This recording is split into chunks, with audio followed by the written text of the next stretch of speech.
bendiciones, pueden tomar sus asientos. Gracias por ese recibimiento tan cálido. Es una bendición, un placer poder estar acá en la ciudad de Barahona y también en esta casa junto con mi hermano, mi amigo Kelvin y con su familia. Como él dijera hace unos años, él va y nos ministra allá, y nunca que vengo acá a la República Dominicana pues tengo el tiempo de llegar acá, y esta vez dije sí, que él me tiene razón. Así que mi esposa y uno de mis hijos se quedó en Santo Domingo porque llegamos hace unos días, ella no había ni siquiera ido a ver a los padres, se quedó por allá, pero yo dije no, tengo que ir y compartir. Realmente esa vez que menciona de esa convención acá fue mi última vez aquí en Barahona. Esa fue la última vez que yo vine a Barahona. Ya yo estaba en Estados Unidos, pero estaba en el país cuando vino a esa convención y vine. Así que tenía muchos años que no venía por acá. Pero qué bueno, qué lindo lo encuentro todo.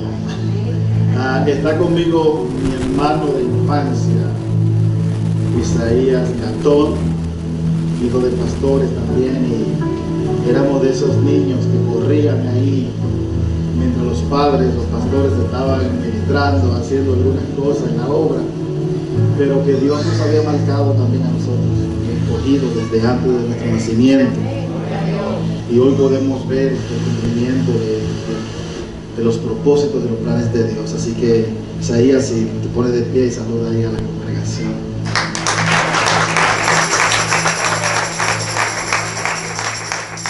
Bendito sea Dios. Dios es bueno, Dios es maravilloso. Y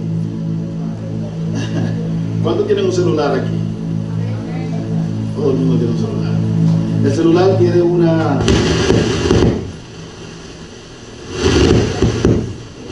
función y un botón que se llama modo de avión, ¿verdad? Uno pone el celular en modo de avión, no recibe llamada, no recibe mensaje de texto, no hace nada. yo estaba así, Kelvin, modo vacaciones. Modo vacaciones. Nada que ver con otra cosa que no fuera descanso, vacaciones. Pero nuestro Dios es tan maravilloso. Y eso es lo bueno de dejar que Dios se convierta en nuestras vidas. Que el modo vacaciones se me quitó automáticamente porque estaba orando y el Señor me dio una palabra. Estaba orando en mis vacaciones, gloria a Dios, sin pensar, ¿verdad?, en otra cosa, y el Señor me dio la palabra. Yo quiero compartirla con ustedes porque sé que les va a bendecir.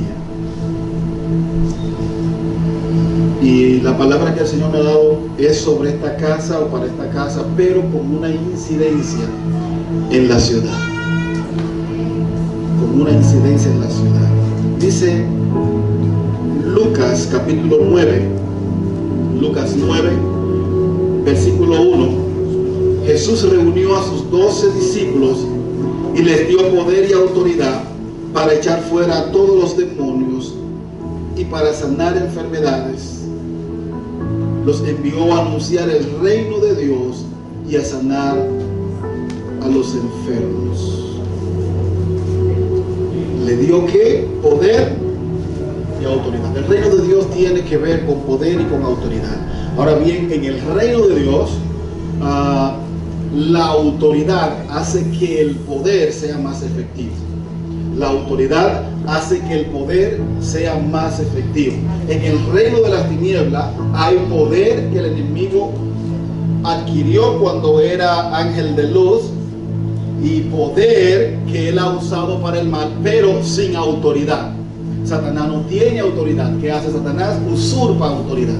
Y ese es uno de sus cometidos, de sus metas, de sus objetivos: usurpar autoridad para poder ejercer poder para causar mal. ¿Cómo tiene Satanás autoridad? Cuando el hombre la cede. ¿Cómo cede el hombre autoridad a Satanás? Cuando el hombre quebranta la ley de Dios, la palabra de Dios. Cuando el hombre peca, el pecado abre puertas a Satanás en el territorio de autoridad del hombre. El pecado abre puertas a Satanás en el territorio de autoridad del hombre. Si mi territorio de autoridad es mi familia y yo peco, el pecado, al fallar a los principios de Dios, a la ley de Dios, va a abrir una puerta, y por el pecado, desde Adán entró la muerte. Por el pecado siempre entra maldición, entra tinieblas. Así que Satanás incita al hombre a pecar para que abra puerta y él usurpar autoridad.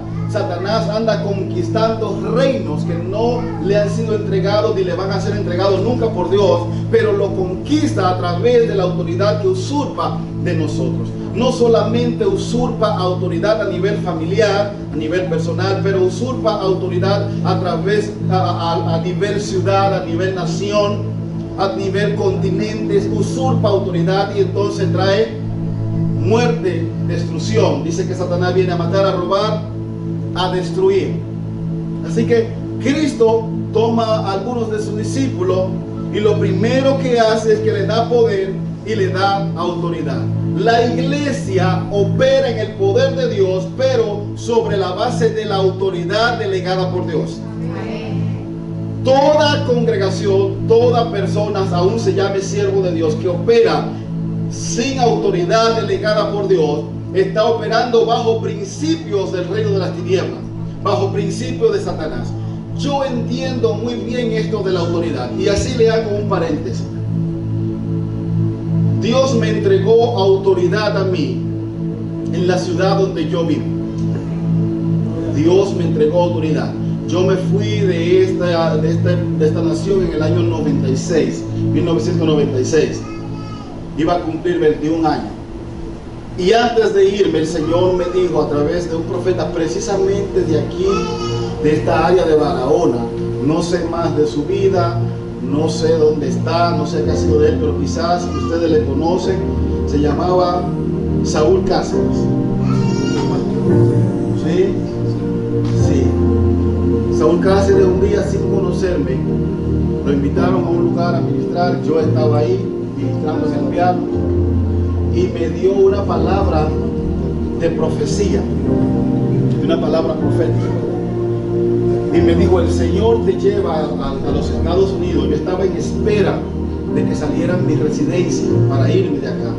Y me dijo: te vas pronto. Y el Señor te lleva allá y te ha entregado territorio. Yo ni siquiera entendía mucho en ese tiempo sobre cómo funcionaba la autoridad. Yo no entendía muchas cosas del mundo espiritual, aunque había nacido en el Evangelio. No tenía revelación, no tenía conocimiento de muchas cosas. Sin embargo, me dio esa palabra Dios. Desde que yo entré a ese lugar, a esa ciudad, yo comencé a ver el respaldo de Dios y a ver cosas que comenzaron a sorprenderme, porque ya yo iba con una autoridad territorial que se me había delegado. Es interesante porque hemos visto tantas cosas. Tenemos 17 años de ministerio pastoral, ejerciendo el pastorado. Y en ese tiempo, desde antes de ejercer el pastorado, trabajando en el liderazgo en la iglesia, comenzamos a ver muchas cosas que no entendíamos, pero que no era más que sometimiento del reino de la tiniebla a la autoridad y al poder que se nos había conferido de parte de Dios. Por eso yo le puedo decir que entiendo cómo funciona la autoridad. Yo he llegado al lugar y he visto demonios, he visto manifestarse, he visto gente ponerse a mis pies, no para adorarme, sino porque se tienen que doblegar a la autoridad que ha sido delegada. Óigame bien, sin ni siquiera usar el poder. Porque le voy a decir cómo funciona esto. La autoridad viene siendo el uniforme de un militar.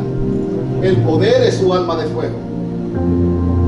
Cuando hay autoridad delegada, El poder se usa cuando algo o alguien no se quiere someter a la autoridad. Cuando no quiere reconocer la autoridad, entonces hay que usar el poder. Una enfermedad se puede ir solamente con la autoridad de Cristo. Y yo voy a usar el poder de Dios. Ahora bien, hemos visto personas que han sanado entrando en contacto con una persona con autoridad sobre la enfermedad.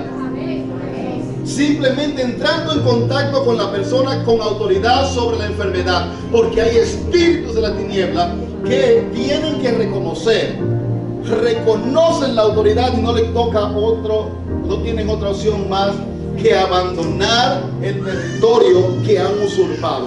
Ahora bien, otros espíritus tienen que ser expulsados con el poder, operando en la autoridad. Yo espero no estar confundiéndolo, ¿verdad? Estoy haciendo un punto. Así que la autoridad es sumamente importante. Ahora bien, ¿qué estorba la autoridad? ¿Qué hace que yo no me pueda mover con autoridad y someter reinos, someter principados, someter potestades en mi territorio asignado? Una de las cosas es el pecado, el pecado no confesado. Otra de las cosas es una mente carnal. Otra es una mente religiosa. La religiosidad, el legalismo estorba la autoridad delegada. Y punto. El legalismo, la religiosidad estorba la autoridad delegada. Porque la autoridad delegada no manipula. Cuando hay autoridad real, no hay necesidad de manipular.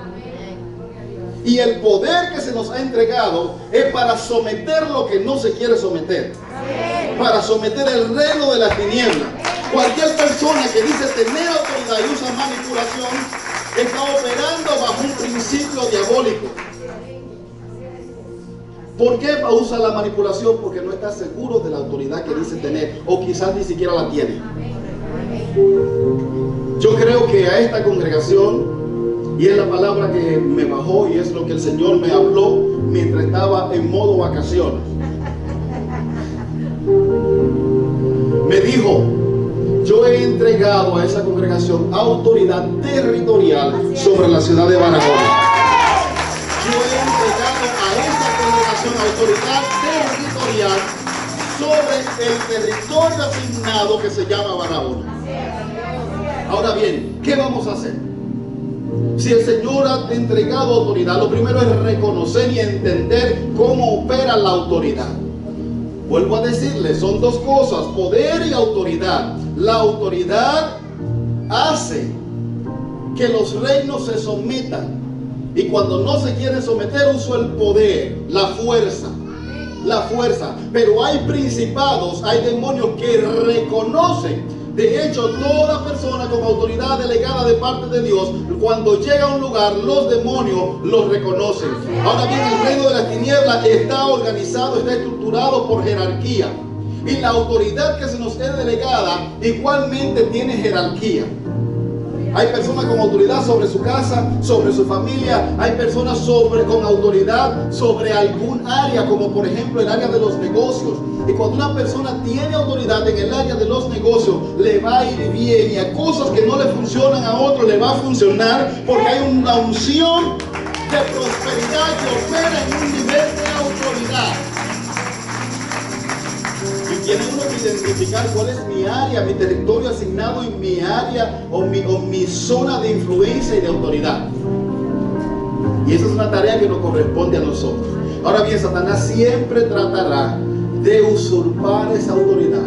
Y una de las cosas que él hace y ha hecho por años en la iglesia de Jesucristo es permitir o es hacer, impulsar, motivar al hombre, a los creyentes, muchas veces a los líderes, a dar paso a cosas que estorban el flujo y la libertad de la autoridad de Dios. Si nosotros leemos en el libro de Apocalipsis, y esto tiene una aplicación futura, pero tiene una aplicación presente también.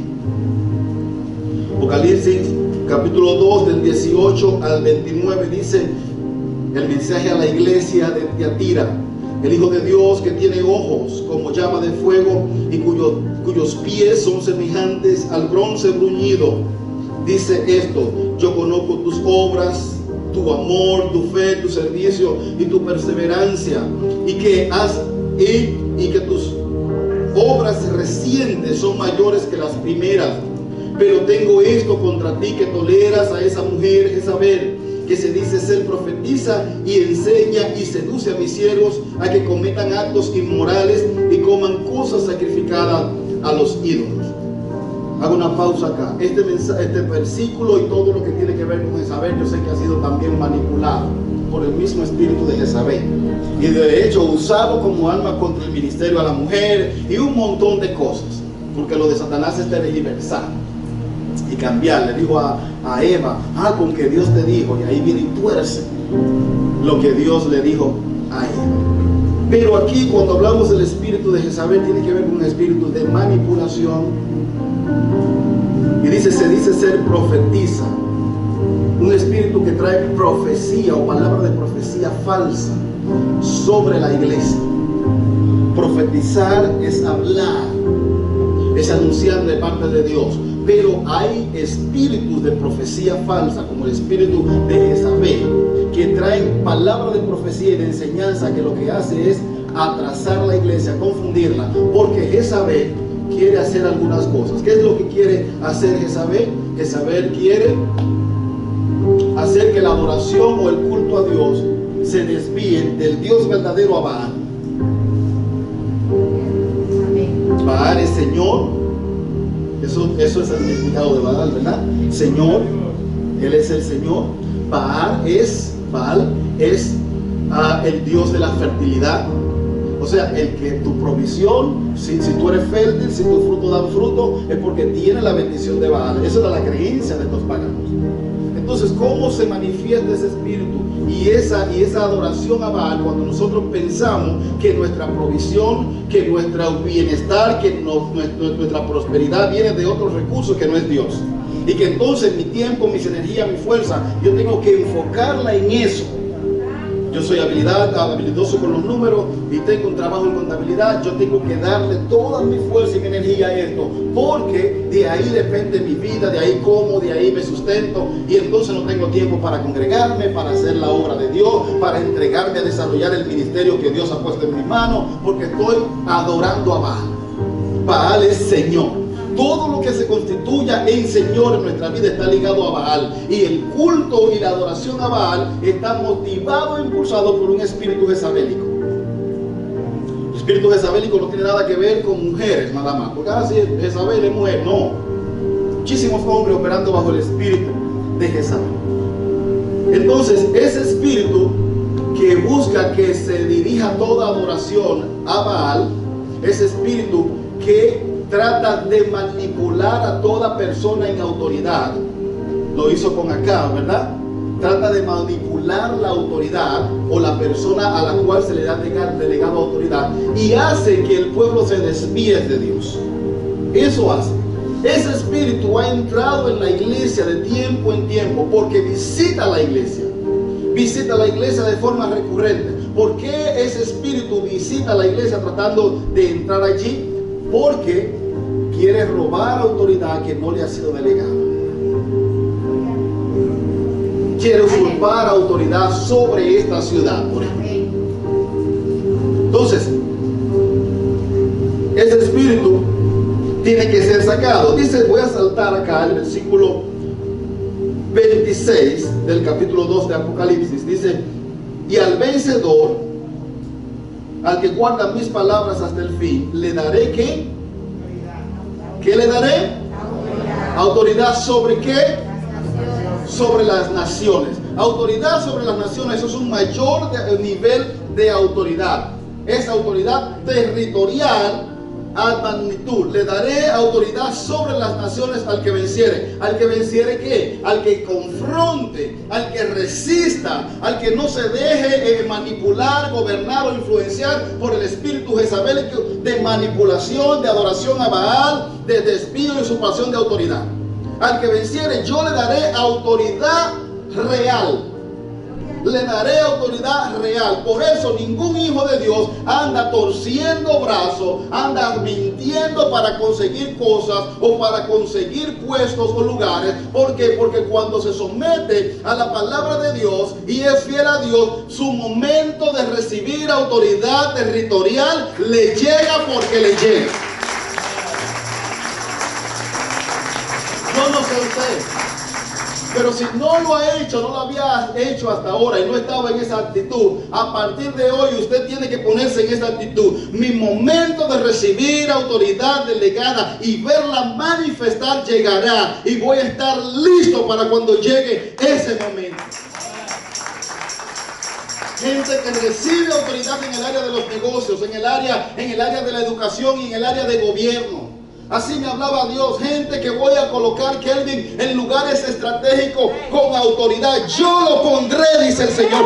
Yo lo pondré porque le he dado autoridad sobre la ciudad de Barahona. No solamente para hacer culto, sino para gobernar y tener incidencia y hacer que el reino de Dios se manifieste en este territorio. Ahora bien, hay un problema. Nosotros conocemos la historia de Elías. Y Elías fue el profeta que hizo descender fuego del cielo. Y a estos sacerdotes de Baal y de Acera lo decapitó, le cortó la cabeza. Pero se levanta Jezabel, hace una amenaza, y todo lo que Elías había hecho y visto y dicho, yo no sé dónde se le fue, pero el hombre comenzó a temblar.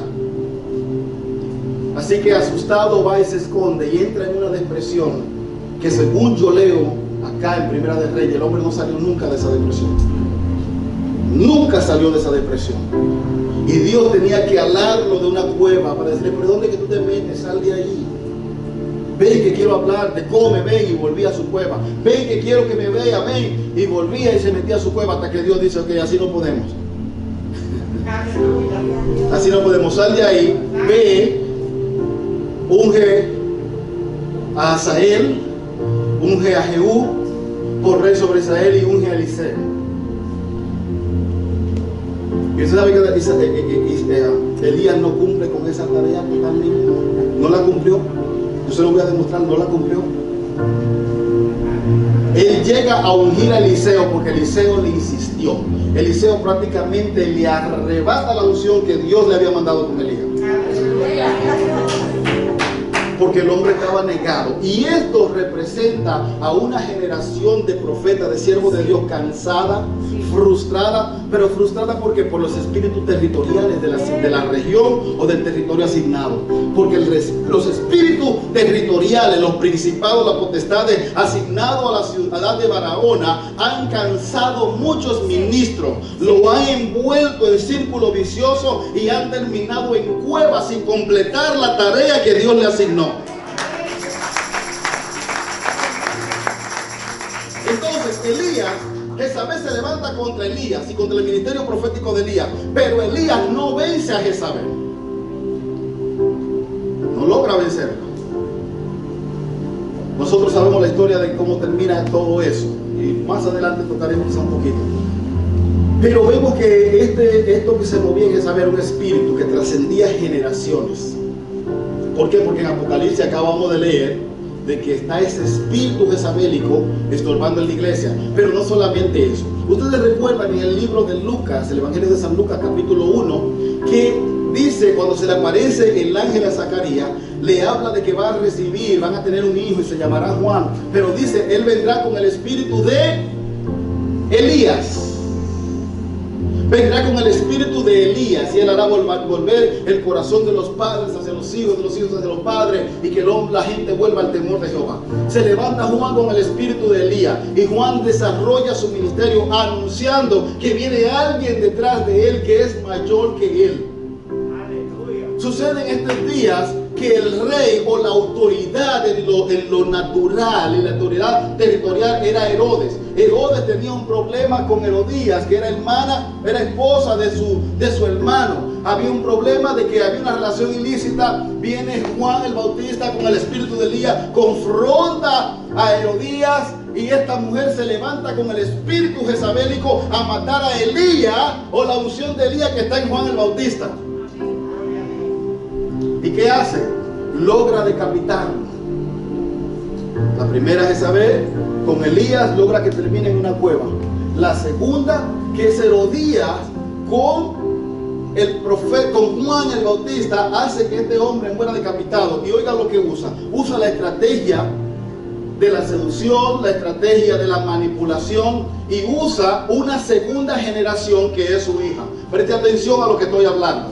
Usa la segunda generación que es su hija Salomé. Esta muchacha es una niña, una adolescente, viene a su baile, una danza, le encanta a Herodes. Llega a un punto en que está tan anonadado con la participación, la actuación de esta joven, que le dice: yo te voy a dar, ¿qué tú quieres? Lo que tú me pidas te voy a dar. Ella no sabe, porque el joven necesita guianza.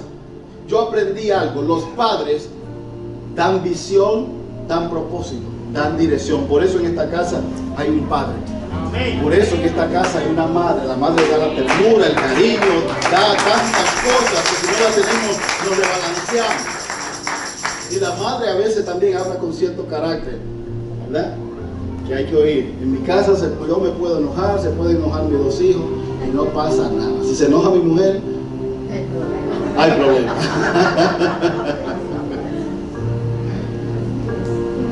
Pero esta mujer toma a la hija y le dice: tú vas a pedir la cabeza de Juan el Bautista. Usa la manipulación, su influencia, para usar una segunda generación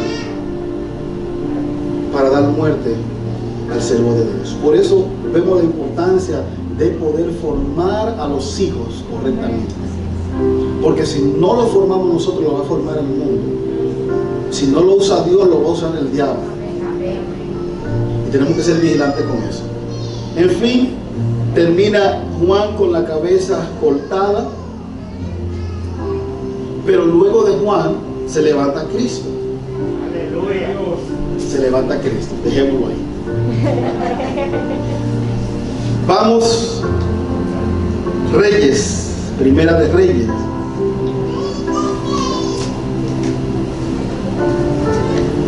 Capítulo 19, versículo 15.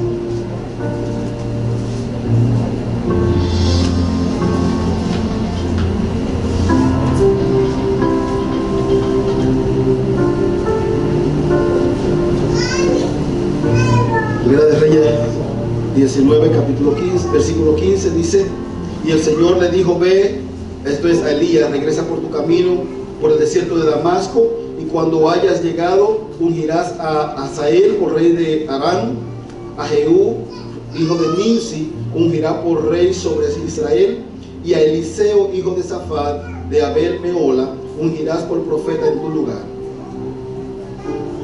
Y sucederá que al que escape de la espada de Hazael, Jehú lo matará, y al que escape de la espada de Jehú, Eliseo lo matará. Pero dejaré 7,000 en Israel, todas las rodillas que no se han doblado ante Baal, y toda boca que no le ha besado. Esa fue la orden de Dios, el plan de Dios para Israel, para los enemigos de Israel, y que quería hacer a través de Eliseo, pero que Eliseo no completó. Ahora bien, si usted va conmigo a Segunda de Reyes, capítulo 9, Segunda de Reyes, capítulo 9, verso 1 en adelante, dice: un día el profeta Eliseo le dijo a uno de los discípulos, de los profetas, y aquí yo quiero que usted comience a tomar nota y a prestar atención. Le dijo el profeta Eliseo a uno de los discípulos de los profetas. Está Eliseo tratando con una segunda generación. Estos discípulos de los hijos de los profetas eran jóvenes que estaban en escuelas de profetas, que estaban siendo entrenados para administrar, entrenados para hablar y ejercer poder de Dios en la autoridad de Dios y a través del manto profético. Y Eliseo, que tiene doble unción de Elías, Eliseo tiene doble porción, doble unción de la que tiene Elías.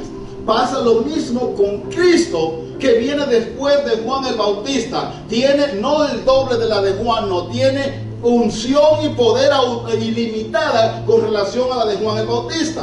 porque el ministerio profético de Elías es solamente una antesala. Se caracterizó mucho por el poder de Dios, por las manifestaciones sobrenaturales, pero no es más que una antesala al ministerio de Eliseo. El ministerio de Juan el Bautista es poderoso, pero no es más que una antesala al ministerio de Cristo Jesús. Y los ministerios que Dios levantó en la ciudad de Barahona en años pasados, aunque fueron poderosos, no fueron más que una antesala ante lo que Dios quiere hacer con una generación profética nueva.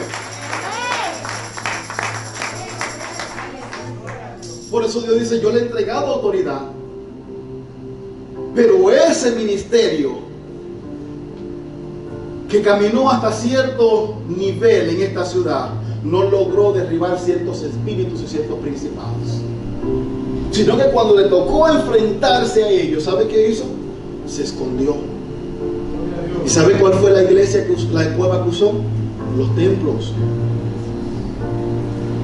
Y cuando el Señor le dijo: ve y métete a los negocios, y métete a ser empresario, y métete a conquistar en el área de la política. Porque sí, ¿sabe lo que dijeron? No, la política es pecado. Ve a los medios, no, si acaso un programita en la radio, pero medio, meternos a la televisión. ¿Y qué hizo Jezabel? Que está buscando robar autoridad. Dijo: ustedes no lo hacen porque le infunde temor, yo lo voy a hacer.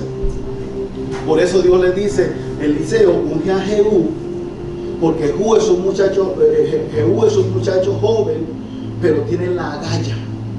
Y al ser joven no tiene esta escuela. Su mente no hay que purificarla, no hay que limpiarla y desintoxicarla. Trata con él. Así que Eliseo, aquí en el capítulo 9, viene y dice: aquí hay una obra que mi maestro no completó, que mi antecesor no completó, y yo tengo que completar, y yo voy a comenzar a trabajar con esta generación que va subiendo, porque la generación que va subiendo generalmente es más obediente, tiene menos excusas, menos argumentos, puede obedecer, puede seguir instrucciones sin cuestionar tanto, no bajo manipulación, porque en el legalismo la gente se mueve porque se siente presionada y manipulada. Es como el pueblo de Israel en el desierto, iba a adorar a Dios porque tenía miedo a que había una voz de Dios que salía como trueno, y el que no obedecía, hasta piedras le caían del cielo. Bajo la gracia vemos que hay un amor, lo que Dios exige es un amor, y hay un amor que nos impulsa a adorar a Dios. Así que Él llama a este muchacho de los hijos de los profetas, de los hijos de los discípulos de los profetas, y dice: prepárate para ir a Ramón de Galaad, toma este vaso de aceite contigo, busca a Jehú, hijo de Josafat y nieto de Nisi, hazlo entrar en una pieza en privado donde no lo vean sus amigos, y derrama aceite sobre su cabeza. Dile que el Señor lo ha ungido como rey de Israel. Tan pronto hagas esto, sal corriendo y no te detenga. Y todo esto, mis hermanos, es tremendo lo que ocurre acá. Y el Señor me decía: Kelvin, te ha puesto como un Eliseo, con doble unción de la que viste tener a tus mentores, a tus padres, los que te impusieron la mano.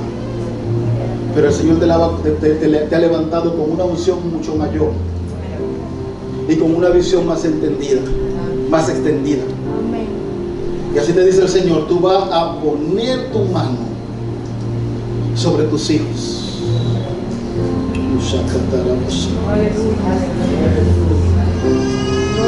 Tú le has enseñado, los has formado. Te fluirás y te moverás en la unción profética, y le hablarás a tus hijos. ¿Sabe qué va a pasar, Kelvin? Ejecutarán por ti. Ejecutarán por ti. Ejecutarán por ti.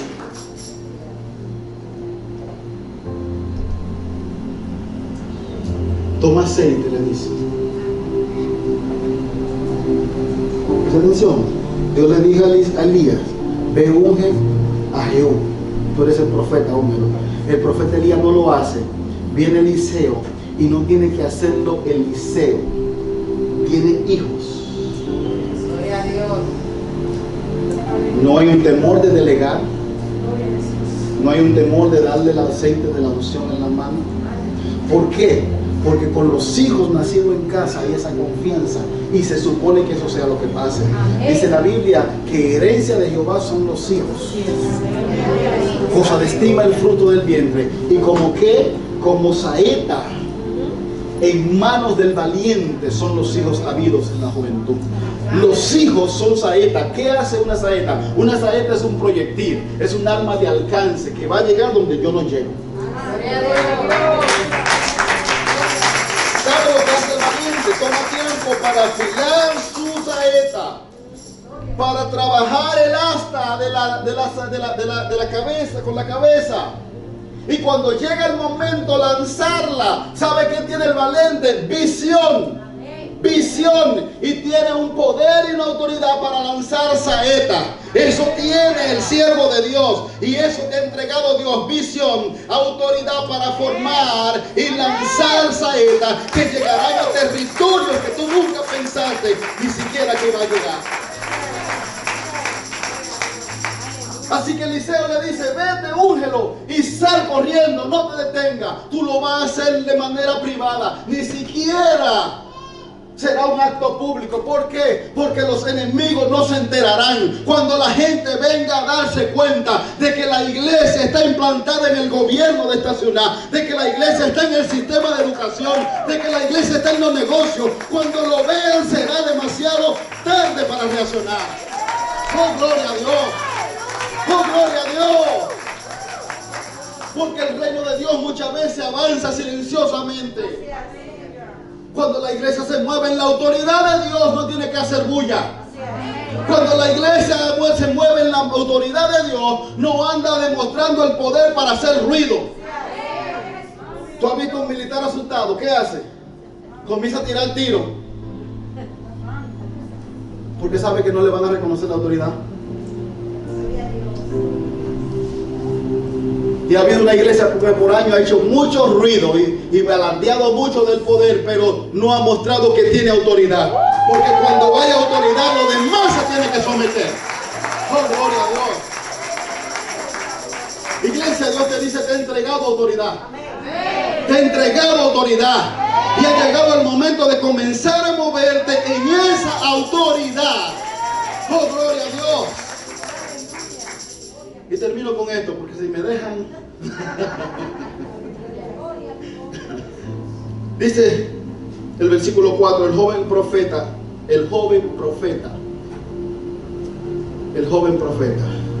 ¿Hay jóvenes que profetizan aquí?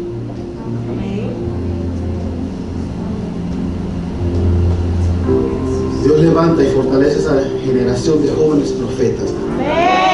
Y óyeme bien, tu campo o tu plataforma para profetizar no será aquí. Tu plataforma para profetizar será tu lugar de estudio, tu lugar de trabajo, tu lugar o tu territorio asignado. Óyeme bien, a partir de hoy, cuando llegue a tu casa, cuando llegue a tu trabajo, cuando llegue a la escuela, a la universidad, tú vas a comenzar a profetizar. Profetizar es anunciar. Es anunciar, es declarar, es llamar a existencia lo que no se ve, es llamar las cosas que no se ven, que no son como si son. Eso es profetizar, es hablar vida donde hay muerte. Y el Señor hoy dispone ángeles.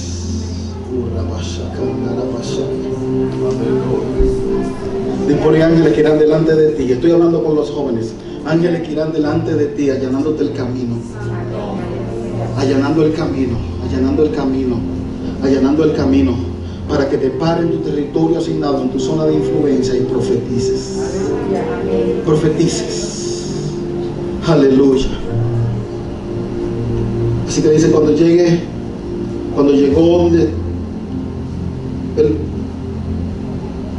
llegó a Ramá de Galaad, encontró a Jehú sentado con sus otros jefes de ejército.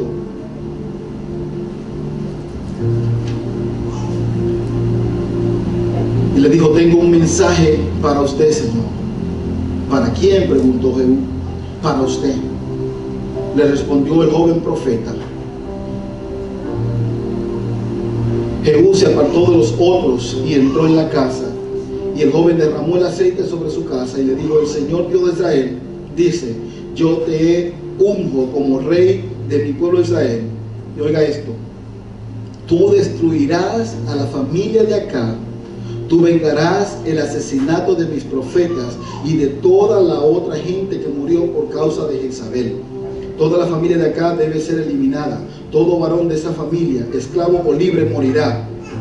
Yo destruiré a la familia de Acab, como destruí a la familia de Jeroboam, hijo de Nabat, y de Basa, hijo de Ahías. Los perros comerán a Jezabel, la esposa de Acab, en el campo de Jezreel, y nadie la sepultará. Tan pronto hizo esto, el profeta abrió la puerta y salió corriendo. Jehú, por su parte, regresó para reunirse con los jefes, y uno de ellos le preguntó: ¿qué era este tonto? Porque así lo veían, este tonto. Porque al que tiene visión y unción y autoridad del cielo, a veces parece tonto al que está perdido. ¿Qué dice este tonto? Este tonto fue el que cambió la historia de esta ciudad. Este tonto es el que tiene una autoridad y una unción que sobrepasa a todo tu conocimiento y a toda tu capacitación. Aleluya. Vencieron, hizo el trabajo. Y óyeme bien, el Señor me hablaba esto hace un par de semanas atrás. ¿Sabe quién venció a Jezabel? ¿No fue Elías? Elías no vence a Jezabel. Ni Elías y Juan no vence a Jezabel. La vence Eliseo. ¿Y sabe cómo la vence Eliseo? A través de esos jóvenes profetas y a través de Jehú. Jehú es un príncipe. ¿Tú estás entendiendo? Príncipe, dice que somos reyes y sacerdotes. Príncipe tiene incidencia y autoridad en gobierno y en cosas seculares. Sacerdote, profeta, tienen que ver con las cosas espirituales. Y el Señor le da a Eliseo la habilidad y la autoridad para ungir en los dos niveles. Para ungir a Jehú y para ungir a este muchacho joven y decirle: ve y unge. ¿Sabe lo que está diciendo Dios, Kelvin, como padre y autoridad de esta casa, y a ti, Grisel, también? Le he dado autoridad para tener incidencia e influencia en las dos ramas, no solamente en la parte espiritual, que fue lo que hizo la iglesia, porque la verdadera autoridad y el verdadero poder espiritual y poder del cielo se manifiesta en la tierra. No es eso lo que oramos en el Padre Nuestro: venga a tu reino y hágase tu voluntad. Si el reino de Dios, si yo digo que el reino de Dios está aquí y no se está haciendo la voluntad de Dios, el reino de Dios no está aquí.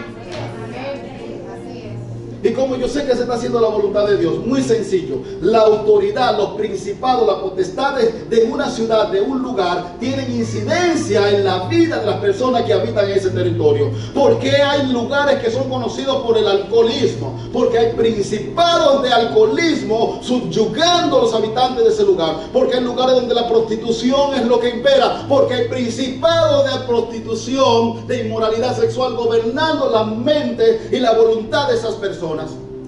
Cuando viene una persona o la iglesia con la autoridad delegada, usa el poder de Dios para derribar esos principados que tienen a la gente naturalmente atada. Así que no me hable de poder y autoridad si no puede afectar las necesidades tangibles, lo que están moviendo con la gente.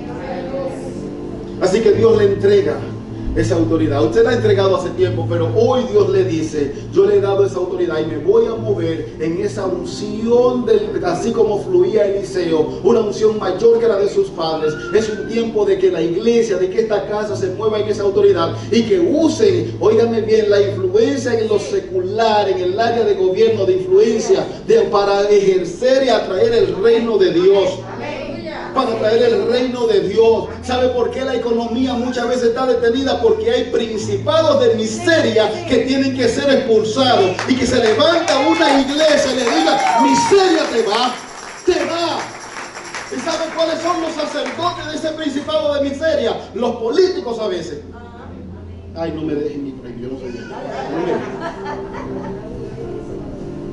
Pero mientras no se levante la iglesia y diga, ok, vamos a seguir profetizando, pero vamos a preparar a los muchachos. ¿Qué tú estás estudiando? ¿Contabilidad? No, hombre, muchachos, ponte a estudiar ciencia política. Así es.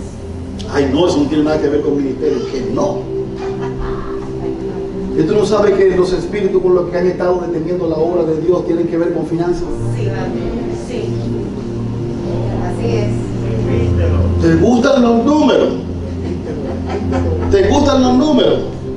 Pues no pienses que tú vas a ser el que va a trabajar allí haciendo la contabilidad, aquel y aquel. No.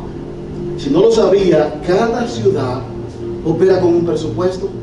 Así es. No lo sabía que cada ciudad opera con un presupuesto. ¿Y por qué no hay nadie con el temor de Dios metido ahí viendo los libros y sabiendo cuánto dinero recibe esta ciudad? Eso no le corresponde a la iglesia.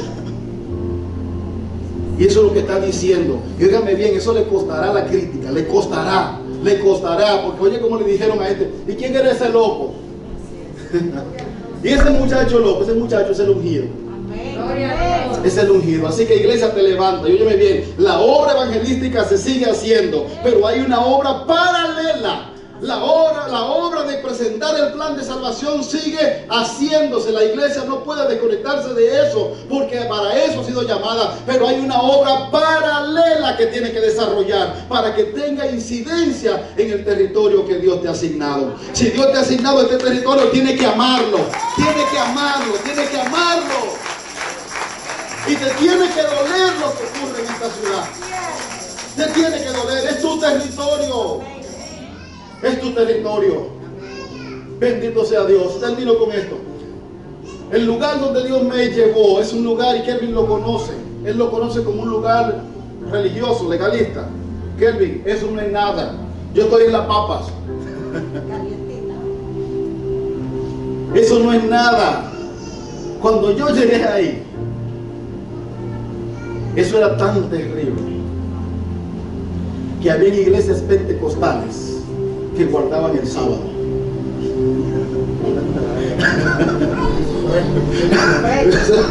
Eso era un arroz con mango.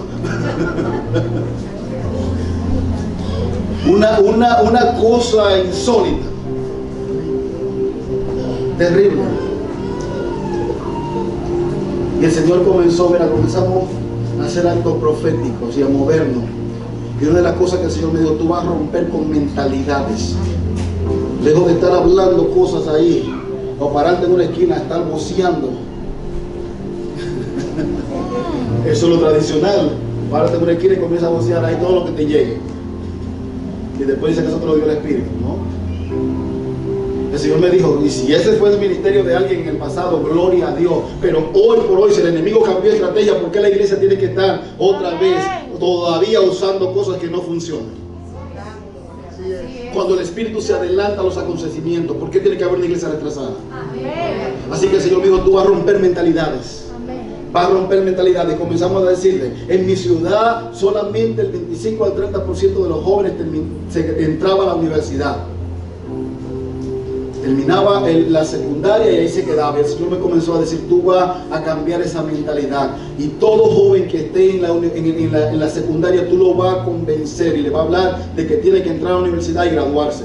Los latinos no tenemos que ser los más pobres en esta ciudad. Los latinos no tenemos por qué vivir de ayuda. Los latinos vamos a aportar a la economía de esta ciudad. Comenzamos a cambiar mentalidades.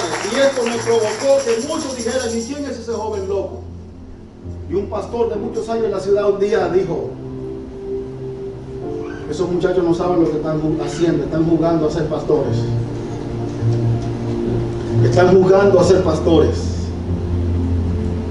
Y eso como que me dio un poquito, y así mismo me dio el Señor. ¿Y qué va a hacer? ¿Te va a poner a llorar? Porque a veces uno quiere como que el Señor lo añoña a uno. Pero tú te vas a poner a llorar.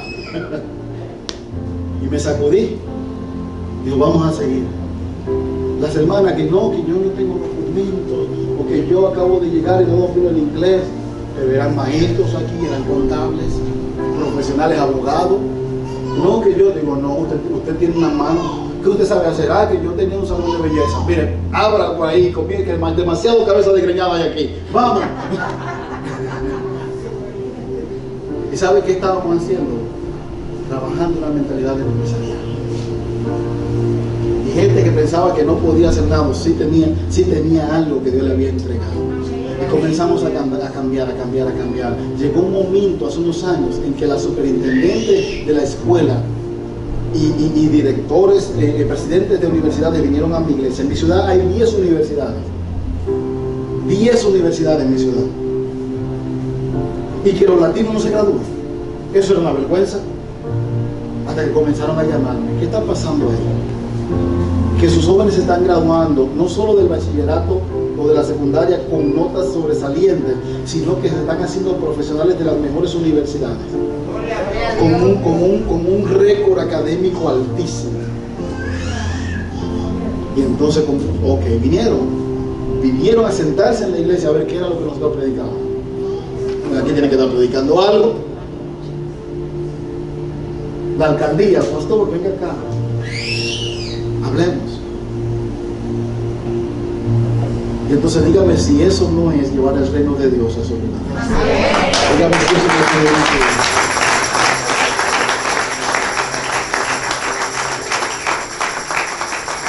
Tenemos una generación de jóvenes profesionales,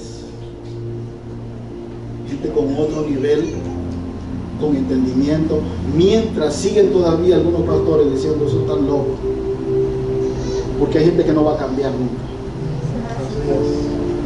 y que siempre va a criticar lo que no entiende.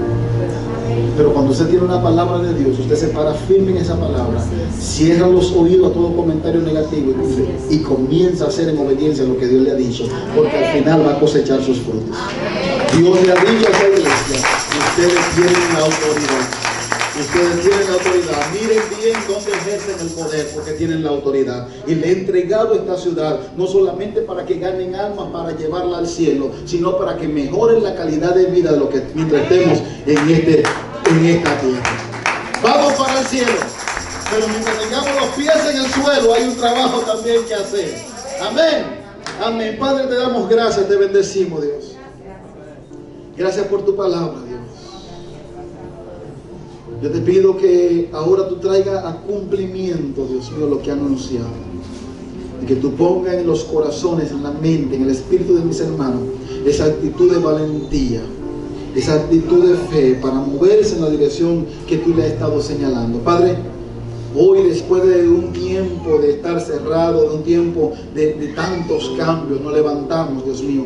Y no con la misma pasión o una pasión mayor por servirte, por hacer tu voluntad, pero dispuesto, Dios mío, a soltar todo aquello, toda estrategia, todo método que no ha estado dando los resultados que tú querías, Dios. Hoy nos abrimos a recibir de ti estrategias nuevas, ideas nuevas, no solo como ministro, pero como hijos tuyos. Padre, aún en los diferentes campos de trabajos, nos abrimos a recibir ideas tuyas, instrucciones tuyas. Aquí estamos. Padre, que venga tu reino y se haga tu voluntad en esta casa y en esta ciudad como en el cielo. Yo bendigo la ciudad de Barahona.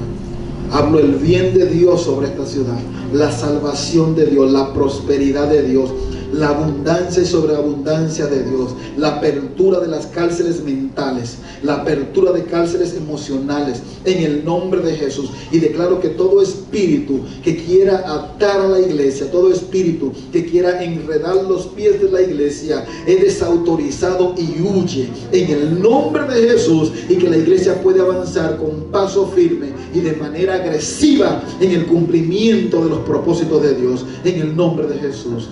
Amén. Amén.